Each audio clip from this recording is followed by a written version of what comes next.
Surga, terima kasih untuk hari ini kami datang padamu. Kami memohon supaya bagian yang akan kami dengarkan, bagian yang kami coba pelajari, sungguh-sungguh menjadi bagian yang akan menolong kami.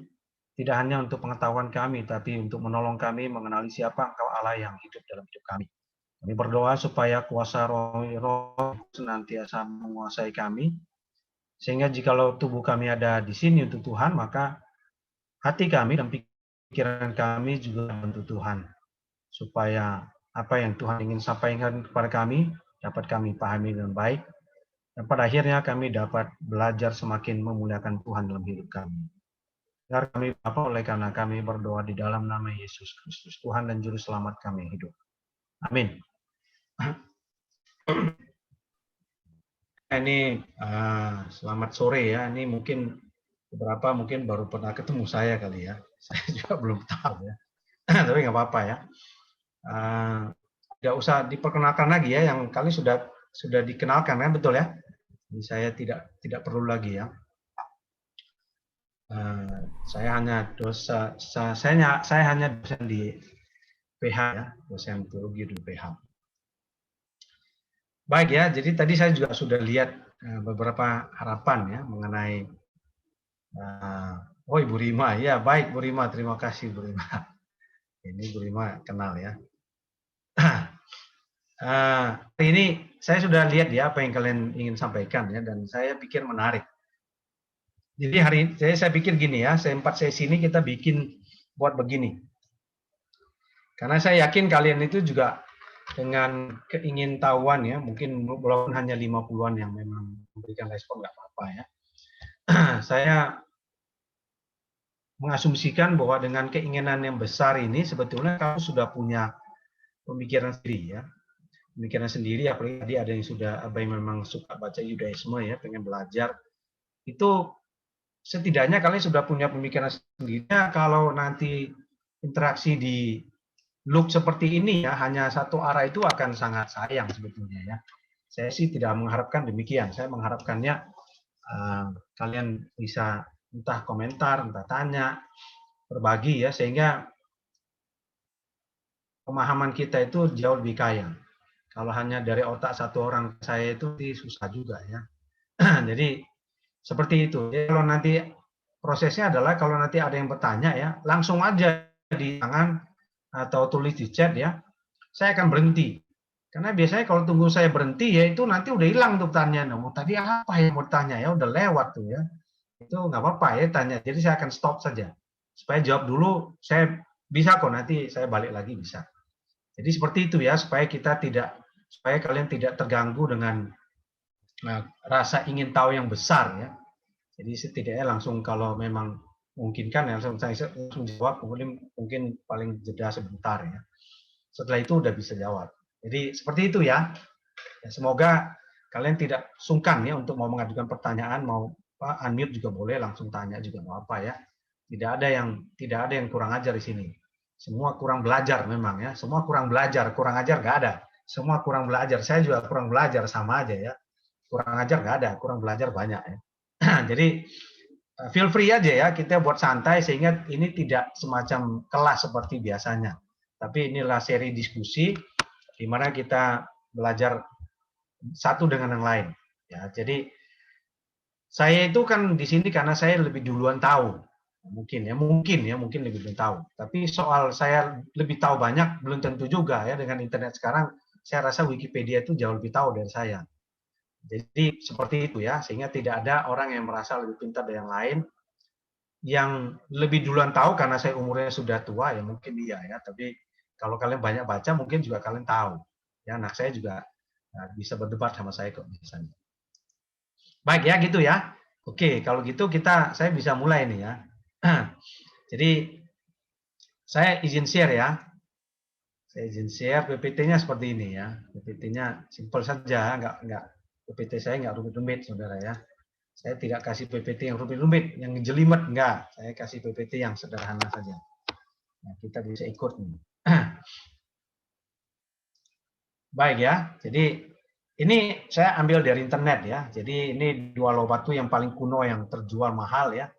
Dan kelihatannya ada sebagian mayoritas itu sudah nggak jelas, tapi beberapa kelihatan ya. Jadi ini bahasa Ibrani bukan Ibrani modern seperti majority text ya, yang bahasa Ibrani Alkitab bukan, ini sudah bahasa kuno. Baik ya, nah ini dia. Jadi hari ini kita dan empat kali berturut-turut kita bahas mengenai 10 perintah Tuhan ya. 10 perintah yaitu ya kita sering sebut hukum Taurat, tapi sebetulnya itu 10 perintah ya. Itu ada di dua bagian sebetulnya. Exodus, Keluaran pasal 20 dan Ulangan pasal 5. Isinya persis sama ya. Meskipun sebetulnya secara kalau kita untuk zaman modern mestinya di Ulangan itu mestinya agak beda sedikit, tapi nggak apa-apa ya. Tapi Musa itu tidak mau membedakan, dia tulis apa adanya, itu penting. Nah itu diselenggarakan oleh Luke ya, Luke PH. Itu, nah ini nama saya di sebelah kanan nggak usah dilihat ya, yang lihat sebelah kiri aja, sama tengah saja. Oke ya, dah. Nah jadi gini ya, kalau kita bicara 10 perintah Tuhan ini teksnya ini, ya, teksnya saya undang kita baca sebentar ya, karena bagaimanapun yang kita bahas itu firman Tuhan. Aneh sekali kalau kita bahas firman Tuhan, tapi kita nggak pernah baca firman Tuhannya seperti apa. Silakan baca masing-masing ya, masing-masing. Mau di layar ini boleh, mau di handphone boleh ya. Nah, saya akan bacakan untuk kita semua. Akulah Tuhan Allahmu yang membawa engkau keluar dari Mesir, dari tempat perbudakan. Jangan ada padamu Allah lain di hadapanku. Jangan membuat bagimu patung yang menyerupai apapun yang ada di langit di atas, atau yang ada di bumi di bawah, atau yang ada di dalam air di bawah bumi. Jangan sujud menyembah kepadanya atau beribadah kepadanya. Sebab aku, Tuhan Allahmu, adalah Allah yang cemburu, yang membalaskan kesalahan bapa kepada anak-anaknya, kepada keturunan yang ketiga dan keempat dari orang-orang yang membenci aku. Tetapi aku menunjukkan kasih setia kepada beribu-ribu orang, yaitu mereka yang mengasihi aku dan yang berpegang pada perintah-perintahku. Jangan menyebut nama Tuhan Allahmu dengan sembarangan. Sebab Tuhan akan memandang bersalah orang yang menyebut namanya dengan sembarangan.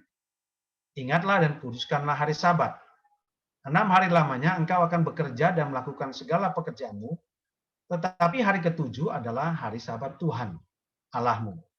Maka jangan melakukan sesuatu pekerjaan, engkau atau anakmu laki-laki, atau anakmu perempuan, atau hambamu laki-laki, atau hambamu perempuan, atau hewanmu, atau orang asing yang di tempat kediamanmu. Sebab 6 hari lamanya Tuhan menjadikan langit dan bumi, laut dan segala isinya, dan ia berhenti pada hari ketujuh. Itulah sebabnya Tuhan memberkati hari Sabat dan menguduskannya. Sekarang ayat ke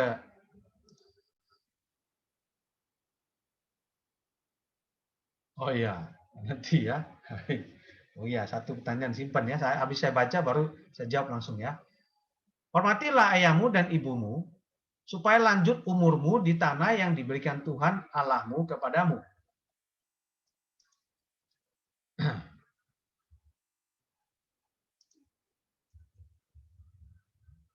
Oke ya, jangan membunuh, jangan berzina, jangan mencuri, jangan mengucapkan saksi dusta tentang sesamamu.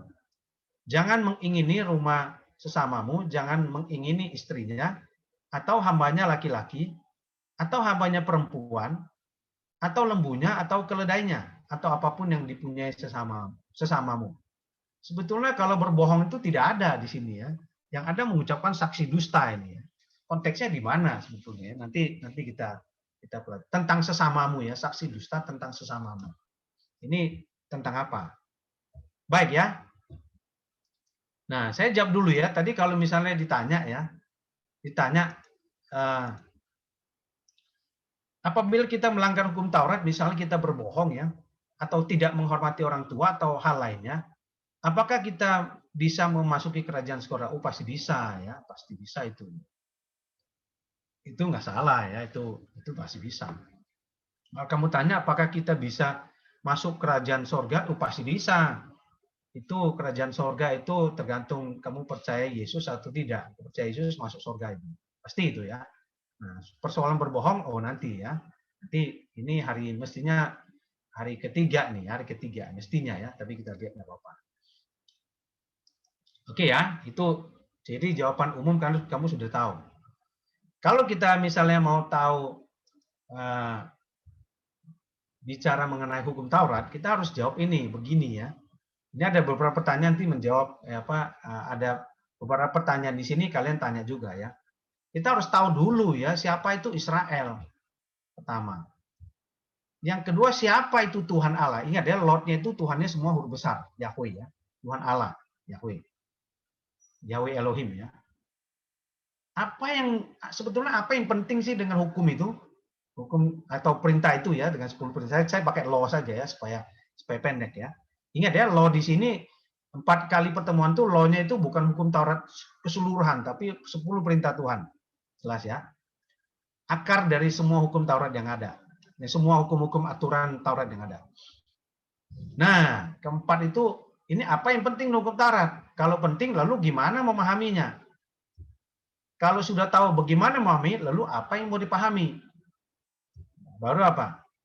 Lalu bagaimana caranya kita hidup dengan hukum itu sekarang? Sekarang itu gimana caranya? Itu seperti itu ya. Jadi, nah ini nanti hari ini kita sampai ke itu saja ya, ke 3 terus 4 itu cuma pengantar saja ya. Nanti baru besok kita mulai masuk isinya. Isinya itu nanti kita bagi 2, nanti bagi 3 nanti ya. Pertama, 2, 3 ya. Baik ya. Jadi seperti itu ya. Jadi mungkin 3 itu menjawab beberapa yang lain ya. Kenapa harus tahu Israel ya? Nanti saya tunjukkan ya. Nah, siapa itu Israel ya? Kalau kita ditanya ya siapa Israel ya, saya tidak tahu apa ada yang mau jawab nggak siapa itu Israel ya. Di dalam pemahaman yang kalian selama ini punya itu Israel itu apa? Siapa itu Israel coba? Nah, jawabannya sederhana itu bangsa Yahudi. Sekarang bangsa Yahudi. Ya sebetulnya Israel itu siapa sih? Silakan ya, boleh ya. Saya tidak Bangsa akan pilihan Tuhan, Pak. Kenapa? Oh, umat pilihan Tuhan ya, oke. Umat pilihan Tuhan. Israel itu struggle with God, pangeran Allah. Wah ini saya baru dengar pangeran Allah, tapi nggak apa-apa juga sih. Boleh aja kan di luar kan banyak juga orang. Kalian juga mendengar pendapat luar juga boleh ya. Boleh ya. Saya ingat ya, saya nggak akan terlalu cepat ya. Kita nggak buru-buru kok. Baik ya, jadi kalau jawaban-jawaban yang umum ya tentu kita Yakub ya, Israel itu Yakub betul ya, itu Israel Yakub tuh ya. Itu nama Yakub berubah jadi Israel, benar, begitu benar itu ya. Ini semua benar ya nggak salah ya, itu struggle dengan Tuhan itu betul ya, bergumul dengan Tuhan, umat pilihan Tuhan juga benar. Pangeran Allah itu tanda kutip ya, memahami pangeran seperti apa, ya perlu penjelasan, nggak sepenuhnya salah ya, nggak sepenuhnya benar juga, ya, tapi perlu dijelaskan apa itu pangeran. Nah, secara umum ya kita memahami Israel itu sebuah bangsa ya. Ya, betul ya, Yakub umat pilihan Tuhan. Mungkin hal-hal positif yang kita katakan ya sebetulnya ya. Jadi sah-sah aja boleh bertanya siapa Israel itu jawabannya bisa apa saja. Nah, tapi kalau kita lihat ya, kalau kita mau jujur ya, kalau kita mau jujur dengan akar dari Israel itu ya, itu dari mana sih? Nah, kalau kita mau jujur ya, sebetulnya Israel ini ya, yang pertama Israel itu adalah ini. Israel itu bukan siapa-siapa Israel ini ya. Sebetulnya Israel itu bukan siapa-siapa. Dia itu nothing sebetulnya ya. Dia sebetulnya bukan siapa-siapa. Israel itu bukan kayak gimana-gimana, bukan siapa-siapa mereka itu. Meskipun demikian ya. Nah, ini meskipun demikian ya. Israel itu adalah satu-satunya bangsa ya. Ini meskipun dia nothing ya. Israel itu tidak ada itu bukan siapa-siapa, itu bukan apa-apa itu Israel tuh. Nah, ingat ya, kita bicara bangsa Israel ya. Jadi sebetulnya dia bukan siapa-siapa, dia juga nothing juga ya. Orang-orang Indonesia juga bisa lebih hebat dari orang Israel ya. Tapi perhatikan ya, Israel tuh uniknya begini. Israel itu adalah satu-satunya satu-satunya bangsa di dunia itu yang bisa menarik pohon keluarga, ya kalau kita bilang pohon keluarga itu sampai ke manusia pertama, yaitu Adam. Tidak ada satu bangsa pun di dunia ini yang bisa menarik asal-usulnya sampai orang pertama. Bangsa Tionghoa, bangsa Cina, yang kalender itu sudah 2.500 tahun aja tidak bisa menarik siapa orang pertama di dunia ini. Nggak bisa. Orang Mesir juga nggak bisa. Siapa orang pertama? Tapi Israel bisa. Israel itu bangsa yang bisa menarik dah sampai kepada orang pertama di dunia ini, yaitu tahu itu dari Israel, bukan dari bangsa lain. Kalau di Batak itu ada namanya pakai nomor. Nomor 1 itu Raja Sisingamangaraja, itu nomor 1. Tapi di atas itu nggak ada. Nah itu Israel itu hebatnya di situ ya. Meskipun dia no one, dia bukan siapa-siapa, dia nothing juga sebetulnya. Sebetulnya. Nanti kita lihat ya. Yang kedua, tetapi di dalam nothing-nya itu dia bukan siapa-siapa, dia ada kaitan sama Abraham, Ishak dan Yakub. Nah, Yakub itu tadi sudah benar ya. Tadi katakan nanti Yakub tuh nanti diubah menjadi Israel. Dari sinilah satu orang ini muncullah sebuah nanti sebuah bangsa. Jadi Israel itu adalah nothing, no one yang berkaitan sama Abraham. Itu ya. Jadi Abraham, Ishak dan Yakub. Sampai kepada Abraham mereka sangat berani klaim bahwa kami orang Israel. Kami itu keturunan Abraham. Di atas Abraham mereka nggak berani. Tera mereka nggak berani klaim itu ya. Saya adalah kami adalah Tera adalah bapak kami, nggak berani. Padahal bapaknya Abraham itu Tera, jelas. Tapi orang Israel nggak pernah klaim itu. Mereka hanya sampai kepada Abraham. Kenapa sih ya? Nanti ada. Terus Ishak iya, Yakub juga iya. Itu betul. Tapi dengan Yusuf misalnya enggak juga, mereka tidak ya. Sampai Abraham, Ishak, Yakub aja stop di situ. Nah, Yakub berubah jadi Israel nanti 12 suku. Nah, itu dia ya. Kalau kita pelajari Israel ya, kalau dari awal tuh dia bukan siapa-siapa, mereka adalah sebuah bangsa yang bisa berkait sama Abraham, ya Ishak, Yakub saya satuin. Ada itunya, ada tujuannya satukan. Nanti memang kita menyatukannya.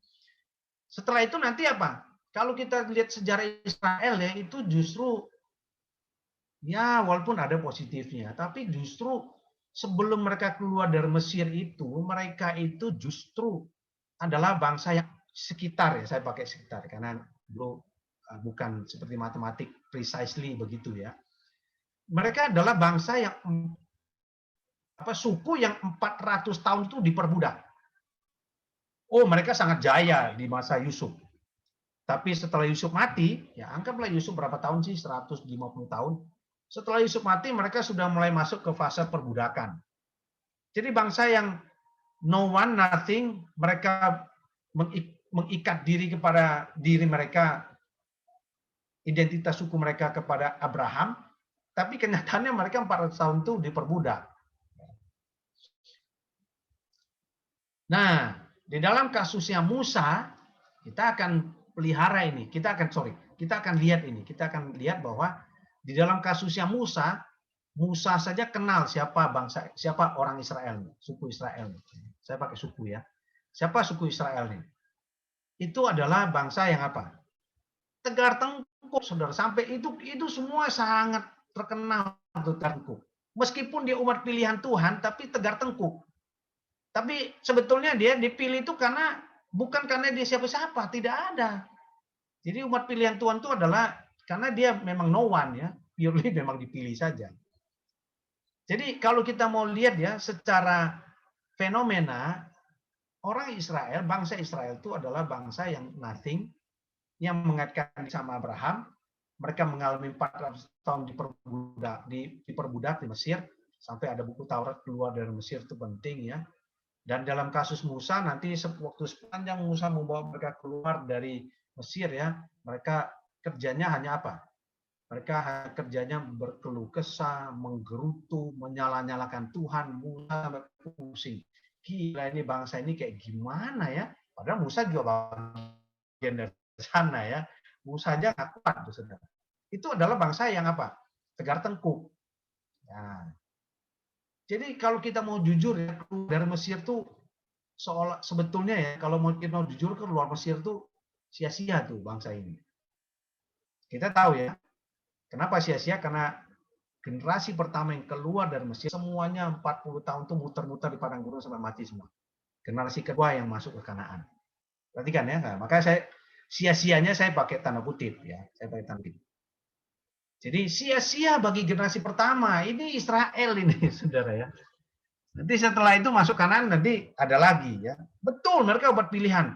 Kalau kita mau jujur ya, kalau kita compare antara positif sama negatif ya, jujur aja ya negatifnya itu mungkin lebih banyak.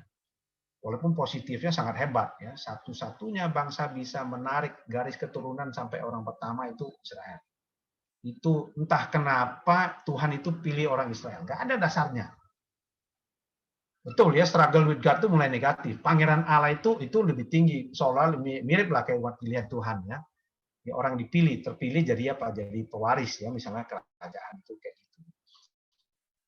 Nah itu menarik sekali ya. Yakub ya betul. Jadi ini perlu kita tahu ya pertama. Siapa itu Israel ya? Ingat ya, 10 perintah itu ada di kitab Keluaran. Yaitu kitab yang membahas bagaimana mereka keluar dari Mesir. Itu nanti haus sebetulnya, tapi sudah nggak apa-apa. Ya ingat ya, jadi ini orang Israel nih. Ya, orang Yahudi zaman sekarang, mereka sangat bangga. Bangga sampai Abraham, nggak mau sampai Adam. Sampai Abraham. Walaupun Adam ada juga yang sangat membanggakan, tapi sampai Abraham itu jelas. Itu dia Israel ya. Tuh. Jadi Abraham secara apa? Secara harafiah memang. Harafiah.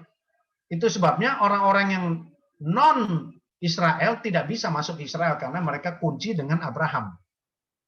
Kalau kita baca Injil Matius, Yesus anak Daud, anak Abraham. Daud dan Abraham itu tidak bisa suku lain kecuali suku Israel, nggak ada yang lain. Suku Batak, Tionghoa, Toraja, terus Nias, ya, terus Kupang, Papua itu nggak bisa itu kaitan sama Abraham sama Daud, nggak ada itu, kita nggak bisa ya, nggak ada keturunan kita sampai sana. Itu Israel, mereka bisa bangga. Ya, walaupun negatif ya, tapi Israel adalah bangsa yang memang karena mungkin dia tegar tengkuk sekali ya. Begitu kalau saya lebih suka pakai keras kepala, begitu kerasnya kepala mereka itu sampai mereka bisa memelihara silsilahnya yang dari orang pertama itu sampai sekarang. Kita nggak bisa. Saya terus terang ya, 5 generasi di atas saya udah nggak tahu siapa. Udah nggak bisa tahu. Saya cuma cari di Google. Google, marga saya itu, kalau marga Tionghoa saya itu pertama dari siapa? Oh, dari sini tahun segini ya, kurang lebih itu aja. Yang lain nggak ada sudah, nggak bisa. Jadi inilah identitas dari orang Israel. Ada lagi yang lain bisa disebutkan, tapi ini yang saya rasa yang utama ya. Oke ya, kita lanjut ya. Nah, setelah kita tahu siapa Israel, kita harus tahu siapa Allah itu. Karena ingat ya, kitab ini Taurat itu bicara Allah memberikan perintahnya kepada orang Israel. Kita harus tahu siapa Israel, siapa Allah itu. Nah, ingat ya, kalau ditanya siapa Allah itu, wah ini siapa Tuhan Allah itu banyak sekali dalam pikiran kita itu. Semua istilah-istilah keren-keren itu keluar tuh ya. Dari perjanjian lama sampai perjanjian baru ya. Semua kata Jehovah Jireh segala macam ya. Rafa itu misi segala macam semua itu ada semua keluar tuh. Itu juga bisa ya. Itu kan bahasa Ibrani. Jadi sebetulnya siapa itu Tuhan Allah? Nah, yang kita perlu tahu kalau kita mau belajar hukum Taurat, kita harus tahu siapa Tuhan Allah di dalam pemahaman orang Israel pada masa itu. Setidaknya waktu Musa menuliskannya ini, ya, itu perlu tuh. Nah, yang pertama Tuhan Allah atau Yahweh Elohim bagi orang Israel itu adalah Allah yang Maha Kuasa. Dialah menciptakan segala-galanya. Itu kejadian itu Musa tulis dengan baik. Itu kejadian ditulis untuk menunjukkan bahwa Allah itu Maha Kuasa. Ngomong aja jadi. Kalau kita ngomong aja semua nggak jadi, kita munafik. Kita itu cuma omdo doang. Kebanyakan kita omdo. Tapi Allah ngomong doang jadi. Ngomong doang tuh. Ada yang menjadikan, nanti itu lain lagi ya. Kalau kita ngomong udah 100, belum tentu satu yang jadi. 100 ngomong, 102 yang nggak jadi. Jadi yang bakalan diomong pun nggak jadi juga. Itu Allah yang Maha Kuasa, Almighty ya. Yang kedua, di dalam pemahaman Musa itu Allah itu adalah Allah yang setia. Nanti waktu Musa tulis Kejadian segala macam sampai Keluaran itu nanti kita tahu bahwa Allah membawa Israel keluar dari Mesir itu karena Allah ingat kepada janjinya kepada Abraham. Allah ingat dia pernah berjanji kepada Abraham. Karena dia ingat janjinya, dia setia pada janjinya, dia bawa Israel keluar. Itu yang kedua. Ya. Yang kedua. Yang ketiga, Allah itu Allah yang hidup. Masih ingat ya, pertama kali Musa waktu di Keluaran ya, Keluaran nanti ketemu dengan Allah ya. Allah apa? Allah yang seperti api yang membakar semak, tapi nggak kebakar semaknya. Nanti river ke mana? River ke belakang. Musa itu ke belakang, itu apa? Allah Abraham, Allah Ishak, Allah Yakub, Allah yang hidup, itu dia. Jadi Abraham, Ishak, Yakub itu 3 keturunan yang sudah jauh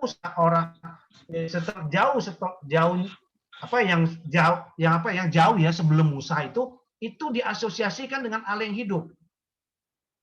Ingat ya, itu dia. Jadi Allah yang hidup itu adalah Allah Abraham, Allah Ishak, Allah Yakub, itulah Allah yang hidup. Sehingga nanti Musa waktu datang ke Israel, siapa yang ngutus kamu? Aku adalah aku. Allah Abraham, Allah Ishak, Allah bapa moyangmu, Allah Abraham, Allah Ishak, Yakub, Allah yang hidup. Udah orang Israel langsung diam. Nah, itu dia ya. Jadi itu ketiga. Keempat, nah ini keempat yang sangat penting ya. Dipahami oleh Musa dan orang Israel, Allah itu adalah Allah yang satu-satunya. Hanya Allah saja, tidak ada yang lain. Yang lain itu ilah.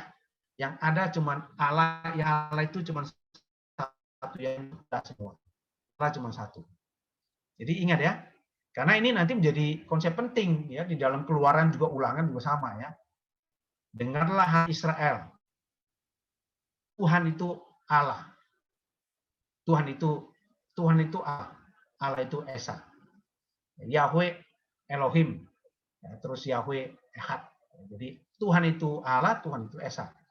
Jadi ini 4 pemahaman yang sebetulnya ada di dalam pemikiran orang-orang Israel pada awalnya. Betul ya, ada Jehovah pemelihara segala macam, tapi itu bukan yang paling utama. Yang paling utama itu Allah Israel itu maha kuasa, dia mengatasi segalanya. Dia Allah yang setia kepada perjanjiannya, dia janji pasti setia. Dia Allah yang hidup, bukan Allah yang mati. Ya. Allah hidup artinya dia selalu ada terus. Dan keempat, dia adalah satu-satunya Allah, tidak ada Allah yang lain. Dia hanya ada satu Allah. Nah, itu kita harus tahu dulu ya, sehingga kalau dengan demikian baru nanti kita bisa memahami, oh rupanya Allah seperti ini yang berbicara kepada orang Israel. Nanti detail-detailnya nanti ada. Nah, lalu apa penting dengan hukum itu? Jadi apa penting ini hukum nih ya? Hukum itu penting, kenapa sih penting? Apa sih pentingnya hukum nih? Apa yang begitu penting dengan hukum, dengan 10 perintah ini kepada Israel? Nah, perhatikan ya. Ini termasuk juga seperti tujuannya ya. Perhatikan ya. Orang Israel, bangsa, saya sebut bangsa. Bangsa Israel itu awalnya siapa sih? Awalnya dari apa? Abraham turun ke satu. Abraham itu anaknya banyak ya. Tetapi janji Tuhan itu hanya turun kepada Ishak. Perhatikan ya. Dan Ishak itu hanya turun kepada Yakub. Esau ada. Cuman kepada Yakub aja. Yakub stop. Mestinya yang menjadi pengganti itu ini Ruben segala macam anak sulung, tapi kenyataan enggak. Tapi justru nanti Yusuf yang bungsu itu yang nanti menjadi seolah-olah pewaris. Tetapi sebetulnya kalau kita baca Alkitab ya, janji Tuhan kepada Abraham itu diteguhkan, nanti Tuhan menuguhkannya kepada Ishak. Dan Tuhan menuguhkannya kepada Yakub 2 kali di Betel, dua-duanya di Betel. Dan sampai sana stop. Waktu di Yusuf, Tuhan itu tidak meneguhkan lagi sampai Israel, sampai Yakub aja. Nah, jadi kalau kita lihat tidak mengherankan kalau nanti akhirnya Tuhan itu mengubah nama Yakub menjadi Israel. 12 suku. Israel. Sekarang kamu akan menjadi Israel. Tetapi itu waktu itu kan mereka masih di Mesir. Mesir 400 tahun mereka di sana perbudakan keluar. Nah, keluar kenapa? Waktu Musa membawa mereka keluar, Musa mengingatkan bahwa Allahnya Israel itu Allah yang setia. Dia ingat janji kepada Abraham, maka dia bawa kalian keluar. Karena Allah ingin memenuhi, memenuhi janjinya kepada Abraham. Dan kalian adalah keturunan Abraham. Itulah dia. Perhatikan ya sekarang ya. Nah, lalu di mana letak pentingnya hukum ini? Untuk apa? Perhatikan ya, mereka keluar dari Mesir. Perhatikan apa yang mereka miliki. Janji Tuhan kepada mereka itu apa sih? Kepada Abraham Tuhan akan memberikan tanah. Betul ya? Tanah sudah ada. Betul ya? Terus orang mereka punya Israel. Kalau kita mau bicara suku menjadi bangsa, dia butuh apa? Pertama pasti harus butuh geografi. Kalau nggak ada tempat, apa yang mau jadi bangsa? Bangsa apa? Makanya kenapa Palestina itu berjuang supaya dapat tempat. Secara geografi ada, baru bisa disebut bangsa. Kalau nggak ada, nggak bisa. Ya, ingat ya, geografi mereka sudah ada, dikasih tanah Kanaan. Walaupun secara faktanya mereka belum dapat. Tapi secara sah mereka sudah dapat karena Tuhan sudah kasih. Kedua, orang mereka punya. Pemimpin mereka punya. Musa. Rakyat sudah punya orang Israel. Yang nggak punya apa? Hukum. Kalau mereka punya hukum, maka mereka bisa menjadi sebuah bangsa. Perhatikan ya. Indonesia itu kita sebuah bangsa, hukum kita dari mana? Kita apa? Kita adopt semua dari Belanda, saudara. Kalau nggak ada, kita bikin sendiri, nggak bisa, saudara ya. Indonesia sebesar itu tiba-tiba nggak bisa. Ambil dari Belanda yang menguasai memang semua daerah yang kita sebut sekarang Indonesia ini dikuasai semua. Papua juga ya, mungkin mungkin tidak ya dulu. Nah itu kita hukumnya dari dia. Tetapi Israel berbeda. Israel keluar itu sebagai budak, bukan sebagai orang yang memerdekakan diri. Jadi Israel itu tidak memiliki tempat di Mesir. Itu bukan tempat mereka. Jadi mereka harus keluar. Nah, mereka keluar mau bawa hukum apa? Orang hukum dipegang sama orang Mesir. Ngandelin Musa. Musa bisa menghafal berapa banyak hukum. Orang 40 tahun dia di padang gurun menggembalakan pergi ke mertuanya menjadi pekerja ya, menjadi karyawan di mertuanya, Yitro, untuk jadi gembala domba. Dari calon Firaun jadi gembala domba. Emang masih ingat 40 tahun? Mungkin sudah lupa. Hukum apa mau diwariskan, mau dibawa? Yang dikasih sama orang Israel yang dikasih oleh orang Mesir pada Israel waktu mereka keluar itu adalah apa? Emas. Semua harta dikasih, hukum nggak ada. Dari mana? Bikin sendiri. Gimana caranya coba? Mereka bukan kaum terpelajar, mereka budak. Disuruh bikin lembu emas 1 hari jadi. Jadi dia. Naik ke atas, turun Musa mungkin berapa hari ya, seminggu, 2 minggu, 40 hari, turun sudah jadi lembu emas. Karena mereka memang budak. Pekerjaan-pekerjaan yang sifatnya keterampilan mereka sangat tahu. Tapi perang nggak bisa. Menyusun hukum nggak tahu mereka. Bagaimana mau jadi sebuah bangsa? Apa yang mau dijalankan? Nggak ada, patokannya nggak ada. Itu sebabnya pada waktu Tuhan memberikan 10 perintah ini bagi mereka itu sebuah harta karun. Itu sebuah konfirmasi. Sekarang mereka menjadi sebuah bangsa full. Meskipun tanahnya mereka belum duduki. Dengan adanya hukum itu, mereka sudah menjadi sebuah bangsa. Mereka tahu aturan semua. Mereka punya identitas sekarang. Kami bukan suku besar. Kami adalah bangsa. Sebuah bangsa mandiri. Kami punya negara. Kami punya wilayah. Kami punya rakyat. Kami ada pemimpin. Dan nanti Allah pemimpinnya. Dan kami punya hukumnya. Dari zaman dulu sampai sekarang yang namanya hukum itu tidak bisa lepas, saudara. Bahkan di Taman Eden saja ada hukumnya. Yaitu apa? Semua boleh kamu makan, cuma satu nggak boleh kamu makan. Semua buah kamu makan kecuali satu macam buah. Itu saja. Ada hukumnya. Keluar juga ada hukumnya. Membangun kota, semua itu sudah ada aturan, sudah ada hukumnya. Jadi perhatikan ya, bayangkan, imajinasikan betapa Israel itu begitu senang pada waktu mereka mendapat hukum. Hari-hari ini mungkin kalian dengar bahwa hukum Taurat itu sangat, wah itu kayaknya kerjanya cuma membongkar dosa kita aja ya di Perjanjian Baru seolah-olah ya. Di Galatia terutama ya. Kalau kalian dengar orang-orang bicara, mungkin hukum itu sangat negatif ya. Hukum itu menunjukkan bahwa kamu berdosa, pendosa menuduh kamu, wah itu Galatia ya, di Roma tidak demikian. Dan di Perjanjian Lama tidak tanya orang Israel itu, mereka tidak pernah melihat hukum itu kayak sesuatu yang mengerikan. Tidak, justru itu adalah sebuah kebanggaan. Bagi Israel itu sebuah hal yang sangat penting. Menunjukkan mereka sekarang punya identitas sebagai sebuah bangsa, bukan lagi suku. Yang tidak punya tempat, yang nggak tahu mau kemana, kesini berhasil dipuji-puji, pertama banyak ya, bertumbuh, tambah banyak, sesuai firman Tuhan. Habis itu kalau diusir, pindah lagi sana, pindah sini. Sekarang enggak. Wilayah sudah ada. Mereka sedang pergi ke wilayah di mana tempat mereka ada. Tapi yang tidak punya apa? Hukum. Perhatikan ya. Ini Israel nih. Israel. Bagi Israel hukum itu penting. Penting. Itu menunjukkan sebuah identitas bahwa mereka itu adalah apa? Mereka itu adalah sebuah bangsa. Lalu bagi Allah, apa pentingnya hukum itu bagi Allah? Penting bagi Allah. Bagi Allah ini adalah cara Allah memastikan bahwa orang Israel itu memang orang pilihan. Bahwa Tuhan memilih mereka karena janji Tuhan kepada Abraham akhirnya membawa mereka keluar.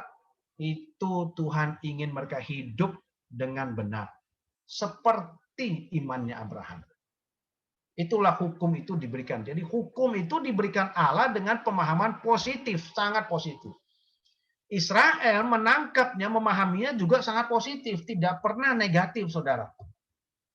Negatif itu nanti ya, nanti kalau mau tahu nanti. Jadi bagi Allah itu ini adalah sebuah anugerah, sebuah pemberian supaya Israel, supaya umatnya itu sungguh-sungguh punya pedoman bagaimana caranya hidup kudus. Karena Allah mereka itu Allah yang kudus, satu-satunya Allah. Allah Maha Kuasa, Allah setia, Allah yang hidup. Jadi supaya Israel tahu bagaimana hidup. Bagaimana apa yang namanya hidup itu, yaitu dia. Hukum ini mengajarkan. Itu dia. Ya, ingat tuh ya, ini ingat baik-baik, itulah hukum itu. Jadi pada dasarnya hukum itu adalah sesuatu yang sangat penting. Lalu bagi Israel dan bagi Allah apa hukum ini? Ini adalah sebuah apa? Sebuah perjanjian, sebuah ikatan bahwa Allah itu akan memastikan orang Israel punya pedoman itu hidup kudus dan orang Israel memang tahu bagaimana menjalankan hidup yang kudus. Jadi ini adalah apa? Ini adalah sebuah mutualisme, saling menguntungkan antara Allah dengan Israel. Allah di dalam kekudusan memberikan hukum yang kudus dan Israel menjaga kekudusan dan Israel itu menyaksikan Tuhan, memuliakan Tuhan dengan hidupnya. Itulah pentingnya hukum Taurat. Jadi perhatikan 10 perintah ini ada kaitannya antara Israel dengan Allah. Ada kaitannya dengan apa? Dengan relasi, hubungan yang intim antara Israel dengan Allah. Ini bukan hukum yang sekedar siapa buat, ya itu kita ganti saja. Itu sebabnya orang Israel tidak pernah mengganti 10 perintah itu. Satu titik pun tidak pernah. Musa aja nggak berani. Walaupun dia bisa modified sebetulnya. Waktu di Ulangan ya. Tapi dia tidak lakukan. Perhatikan ya. Wah, hukum ini penting bagi Israel karena itu bicara identitas. Penting bagi Allah karena itu adalah apa? Itu adalah anugerah Allah bagi umatnya supaya umatnya tahu. Dan penting bagi dua-duanya karena itu merupakan suatu perjanjian. Sebuah simbol dari ikatan perjanjian antara Allah dengan Israel.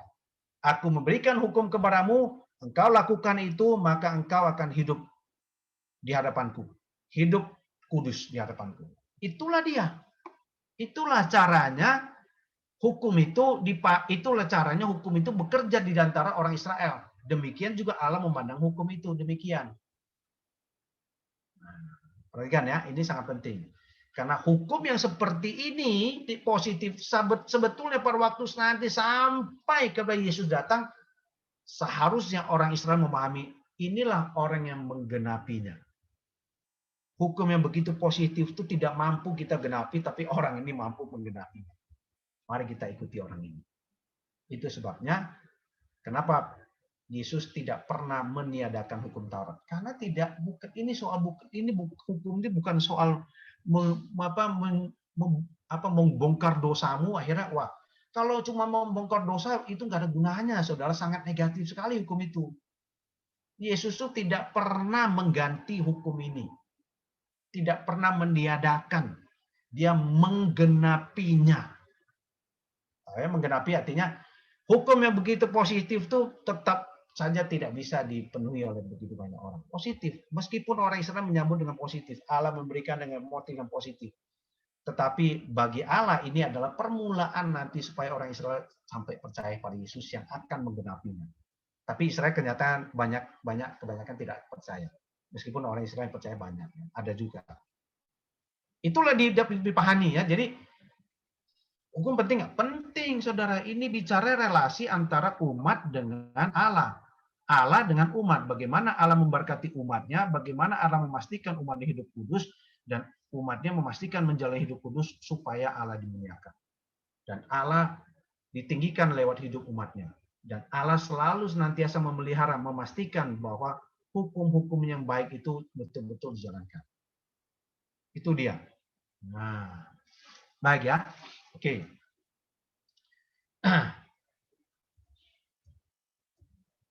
Bagaimana memahaminya? Bagaimana sih memahami hukum ini? Ini pengantar besok ya. Kalau kita nanti mau memahami besok kita mulai hukum 1, 2, 3 kalau salah ya.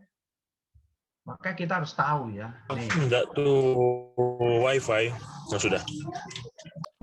Baik ya. Sorry. Ini ya. Jadi bagaimana memahami hukum ini? Hukum ini harus dipahami dalam 3 bagian. Pertama, dalam apa? Dalam Keluaran pasal 19 ayat 9 sampai 25. Kalau kita baca semua yang panjang ini ya, kira-kira 24 ya, 16 ya, 17 ayat ini. 17 ayat ini, maka kita akan dapati satu kesimpulan itu bicara bagaimana Allah itu menuntut orang Israel itu untuk kudus. Kamu harus jaga hidupmu supaya kudus. Setelah Allah meminta orang Israel itu menyucikan diri mereka, menguduskan diri mereka, barulah Allah memberikan perintah ini, yaitu 10 perintah. Jadi 10 perintah itu adalah perintah yang kudus sebetulnya. Dan perhatikan ya, setelah selesai sampai ayat 17, nanti ayat 18 itu kembali lagi kepada apa? Kepada Allah, bahwa Allah itu adalah Allah yang kudus. Orang Israel harus takut kepada Allah karena Allah itu berbeda dan Allah menuntut hukum kudus. Itu sebabnya Allah memberikan hukum yang kudus, dan setelah hukum diberikan itu nanti orang Israel takut lagi kepada Allah. Itu yang terjadi. Perhatikan ya. Itu sebabnya 10 perintah itu harus dipahami dalam konteks kekudusan Allah dan keseriusan manusia untuk menjalankannya. Kalau tidak, bubar ini saudara. Kita hanya anggap ini sebagai pengetahuan. Baik, sampai di sini ya. Sampai di sini untuk hari ini. Nah, lalu apa pelajaran yang kita pelajari dari background-nya apa ya? Nanti saya tunjukkan ya. Ini semacam intermezzo ya, saudara. Kalau kita baca 10 perintah itu mayoritas 10 itu cuma 2 perintah saja yang positif. Yang lain tuh semuanya itu negatif. Ingat ya, negatif bukan jelek ya. Negatif artinya gini. Jangan.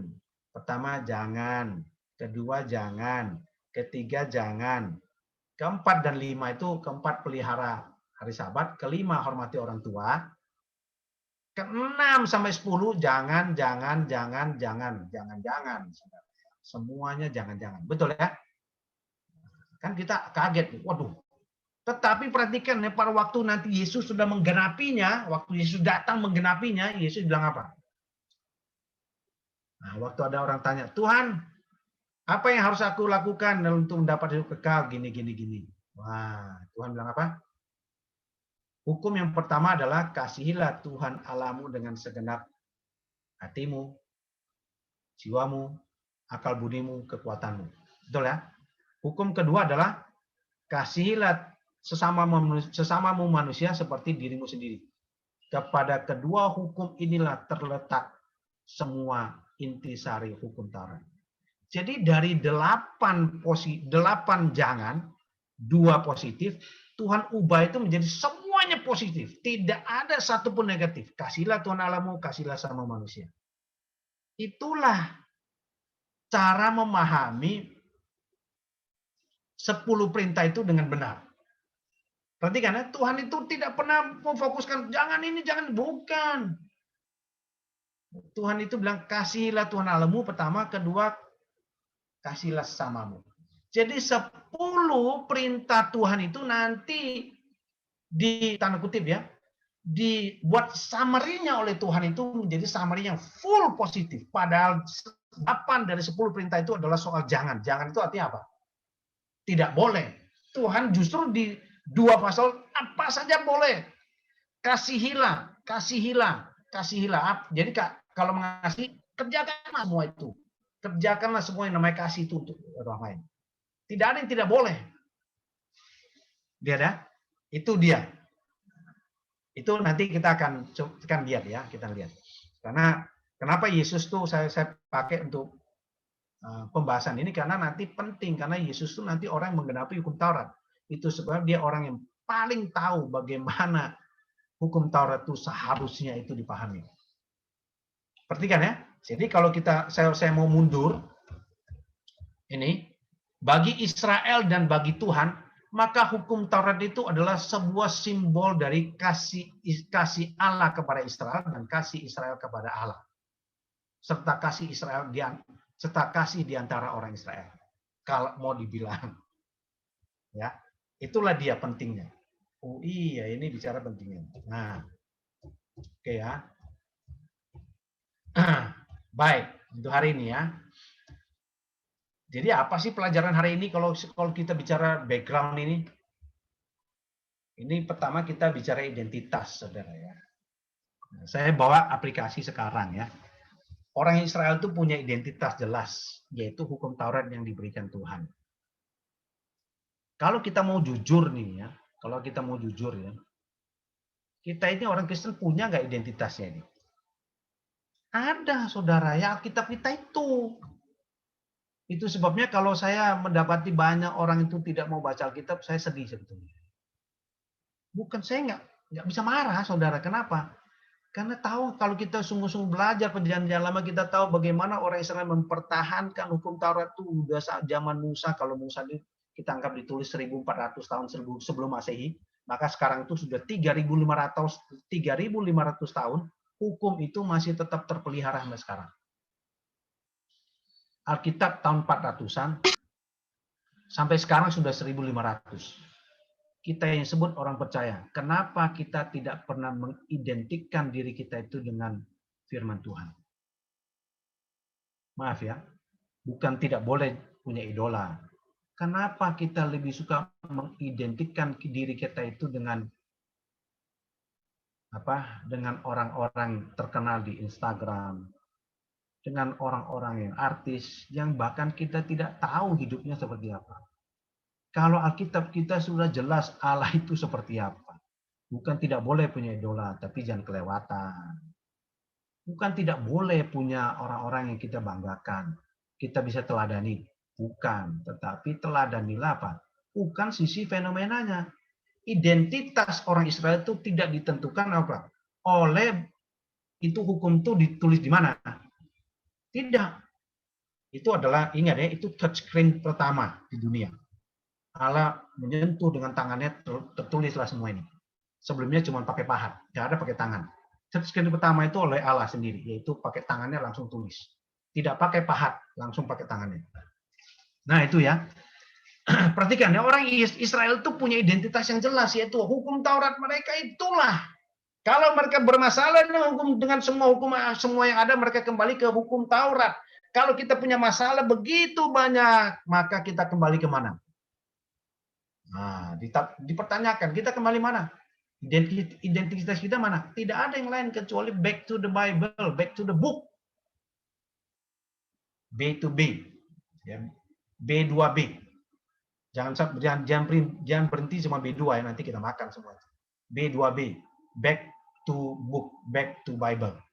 Itulah identitas orang Kristen. Seharusnya kepada Alkitablah kita itu mensinkronkan hidup kita. Demikianlah dengan Israel. Kedua, holy life. Apa itu hidup kudus? Hidup kudus adalah hidup sesuai dengan apa yang Tuhan perintahkan kepada kita. Bagaimana orang Israel mau tahu, bagaimana orang Israel bisa hidup kudus kalau mereka tidak tahu perintah Tuhan? Kalau Yesus datang menggenapi, maka 10 perintah Allah tetap masih berlaku. Karena memang Tuhan Yesus tidak ada satu iota pun yang akan hilang dari hukum Taurat itu. Saja menggenapinya. Tidak ada orang mampu, kalau bahasa lainnya gini, tidak ada orang yang mampu melakukan hukum Taurat, sayalah satu-satunya orang yang dapat melakukan dengan sempurna. Jadi, kalau kamu percaya saya, kamu pasti akan hidup berdasarkan hukum itu. Kalau menjadi sama dengan Kristus, apanya sih coba? Kalau kita mau jadi sama, kita jadi sama apanya? Sama kekudusannya. Sama apa? Ketaatannya. Tahu dari mana? Tidak ada yang lain kecuali kita kembali kepada 10 perintah Allah yang harus kita pelihara. Kita belum lihat detail ya, besok mau detail ini, saudara ya. Mulai banyak pertanyaan besok. Jadi kehidupan kudus kita itu apa patokannya? Bukan apa yang kita pikir benar yang kita kerjakan, tetapi bagaimana hukum Tuhan itu, perintah Tuhan, 10 perintah itu nanti Yesus itu waktu menggenapi dia buat menjadi 2 summary yang sangat positif, kasihlah Tuhan dan kasihlah sesama manusia.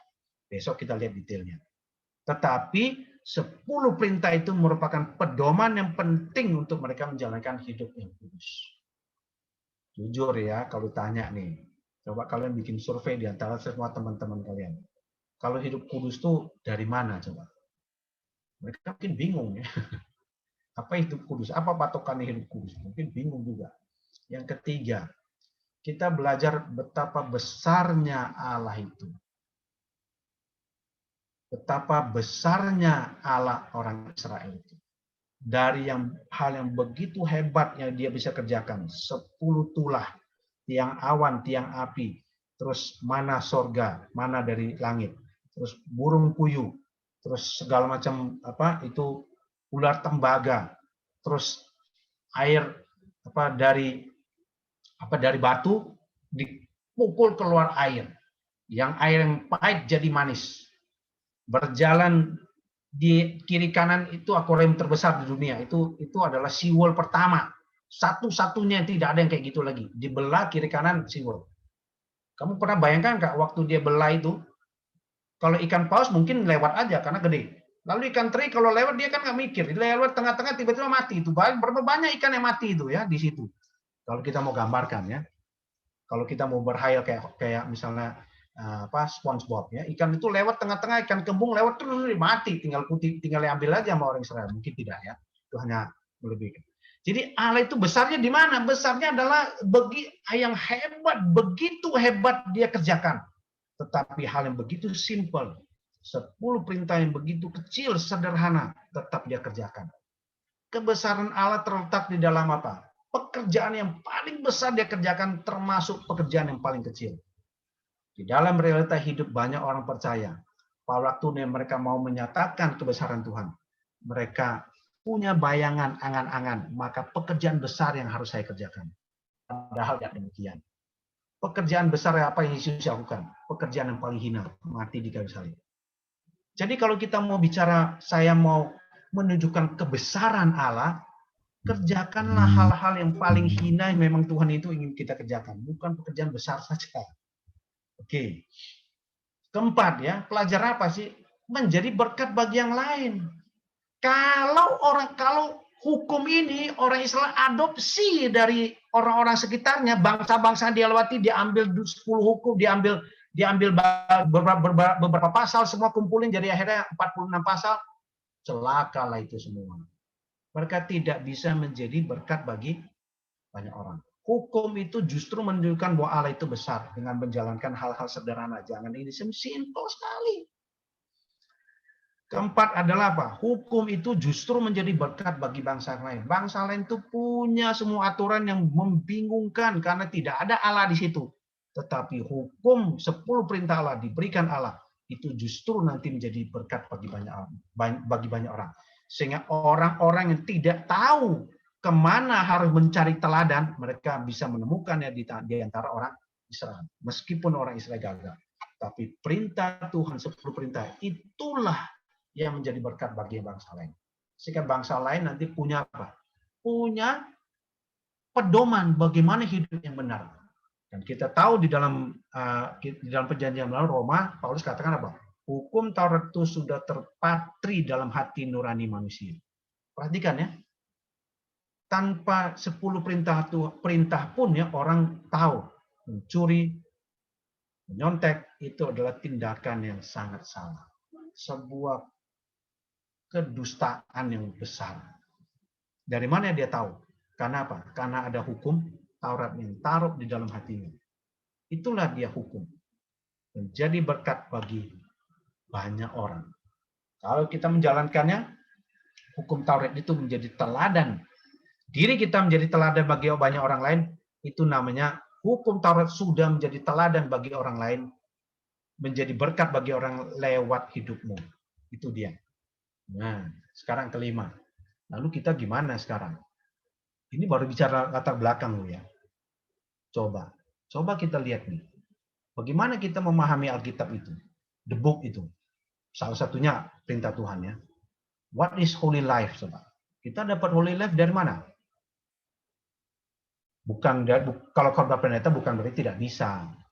Tapi sebetulnya apa sih patokan holy life kita di mana? Sadarkah kita bahwa Alkitab kita, the book itu justru itu menunjukkan the greatness of God. Lewat siapa? Lewat kita. Lewat perintah-perintah yang sederhana, lewat hal-hal yang sederhana, mengerjakan pekerjaan-pekerjaan sepertinya simple, tapi justru disitulah the greatness of God itu kelihatan. Sadarkah kita bahwa Alkitab itu adalah berkat bagi banyak orang? Kalau saya boleh kutip perkataan yang Mahatma Gandhi yang sangat terkenal. Dia tidak jadi Kristen. Kenapa?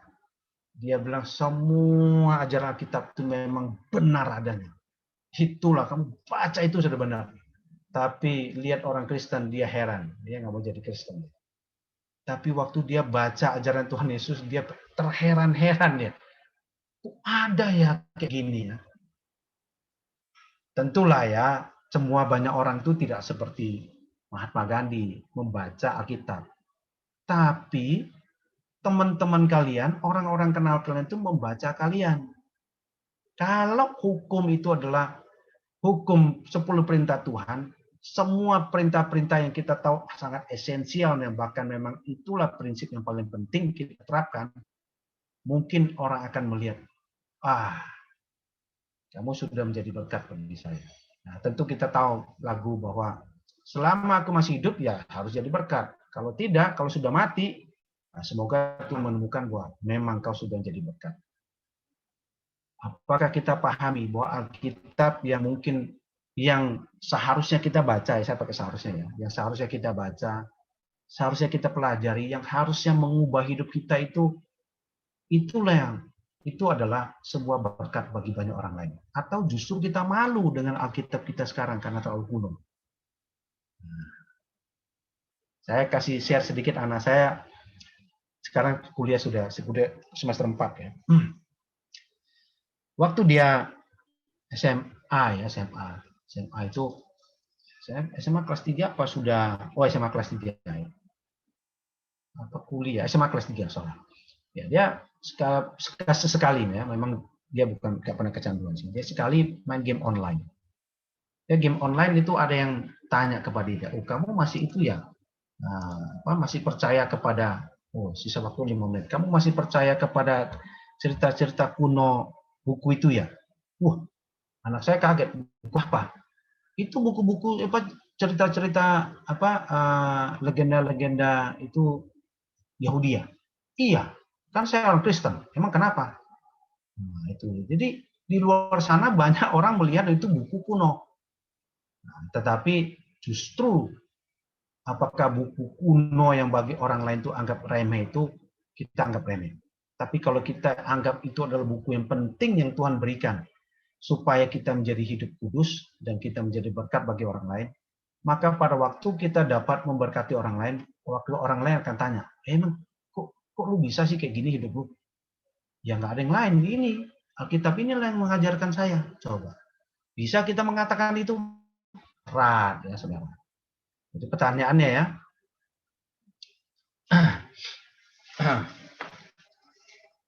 Nah, orang sekuler aja banyak tuh baca filsuf Yunani yang sama kunonya. Iya, betul. Masa kita yang yang membaca kitab Tuhan, penyataan diri Tuhan sendiri kita tidak mau baca. Orang begitu sangat, ada yang sangat ingin belajar filsafat, tapi menemukan Tuhan nggak dapat. Kita diberikan inilah tanda kutip biografi Tuhan buat kita. Masa itu tidak bisa menjadi berkat bagi kita dan bagi orang lain. Ingat ya, pertanyaan kelima saya buat abu-abu. Silakan tanya diri kita sendiri. Selesai dari saya.